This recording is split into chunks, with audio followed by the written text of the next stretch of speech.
As things continue to evolve in Volland, a woman by the name of Joyce Thierer, who grew up on a nearby farm, reflects on her family's connection to the community and to what she thinks of as the Volland store.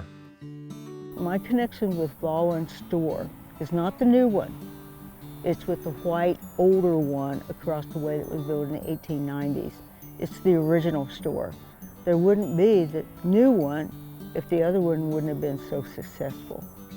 Joyce is referring to the Kreutzer Brothers store, which her mother acquired in the 1960s, operating it as a museum for a number of years. Now, a man that Joyce relates to as a son is salvaging the structure, along with his partner and other volunteers. They've set up a website and Facebook page to present information about what they've uncovered, calling their project Revive the Past. They note that as a young student, Joyce Thierer used to keep an eye on the museum as she did her homework. One assignment in particular made a significant impact on the direction she would take in her life. I had to do a high school research paper, that infamous, and I went out looking and there was nothing written on rural women. So I decided then and there, well, here's a new field to go after.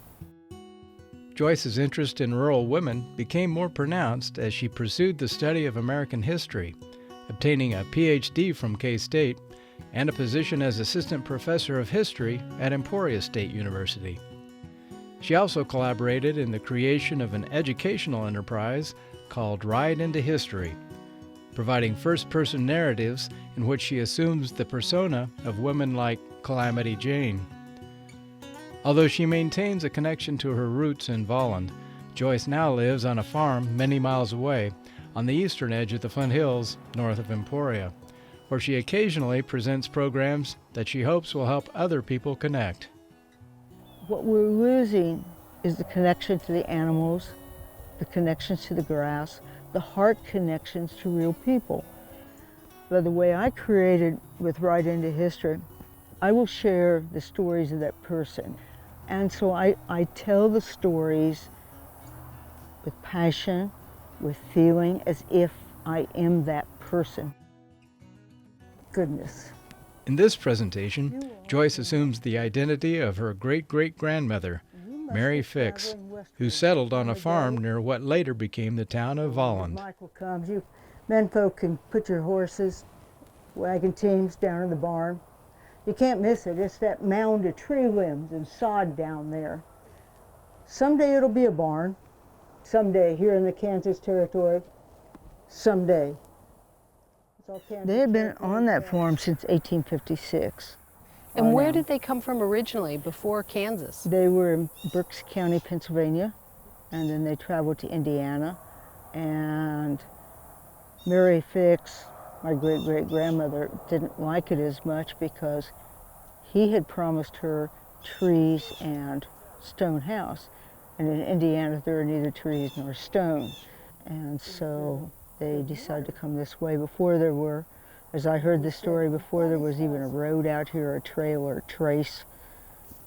So I inherited the hill that she stood on and said, I believe we're not going any further. Took a shovel down out of the wagon, took a good spade of dirt, quality soil. Now, Michael was excited about where my heart place was starting to be. And I looked around and there was a spring close enough for me to carry water, and that made the difference for him. We just decided that that was where we were going to be. They were the first in, and their neighbors were all the Kansa people. There was nobody else out here. As her presentation continues, Joyce conveys how a relationship developed between her great-great-grandmother and the Kansa tribe, particularly with a Kansa woman she calls Grower. It appears to have been a mutually beneficial relationship that continued until the tribe was relocated by the government. I missed them. The government said they had to go. Grower came by to tell me goodbye. That was worse than leaving my mother, I think. And it left me the only woman in the area. And I watched as they rode away.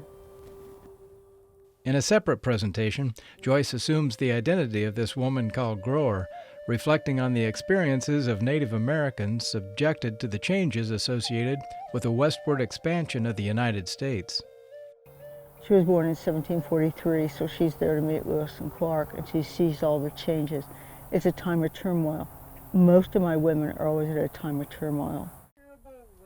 In addition to the stories she tells in her presentations, Joyce also has personal stories to tell about her more immediate ancestors, shedding more light on the experiences of these women who lived around Volland.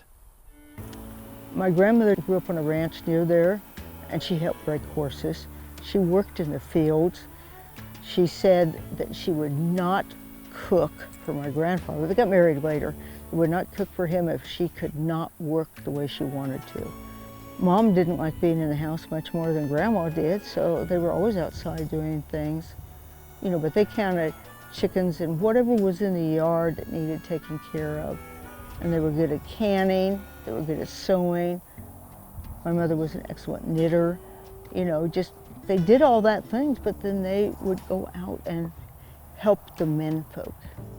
My mother could do a better plow line than my father ever could, and so she did all the plowing with the tractor, and she loved it.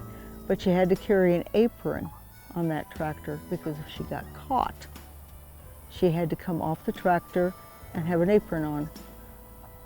So what she did with the apron, she folded it up and sat on it. She'd be out there with the sleeves pulled up, hat pulled down low, just driving that big old International and just having a blast. She did all the baling. And I helped grab the bales coming back, but, you know. Although she no longer lives on the family farm near Volland, Joyce remains deeply connected and committed to the land, knowing that its history extends far beyond the generations of human habitation and sensing a sacred quality to it. How can, with that deep, deep, deep history, not believe that the Flint Hills are not sacred? And I'm just one of the lucky ones who gets to live here and feel it and breathe it. But if it wouldn't have been for the women before me, I would not have been so open, or I would not have been provided with land by generation. So 1856 to now, I'm the 5th generation to take care of it. It's quite a responsibility, but oh. So when I talk about the women, that I convey their stories. I think about my place. I think about what all I have been given. I think about how I wish to tell the story. I hope you enjoy your move going west. It's well worth the hardships. Keep an eye on your cabin door and know where your rifle is, but loan it to a good person. I did. And the Kansa were my friends.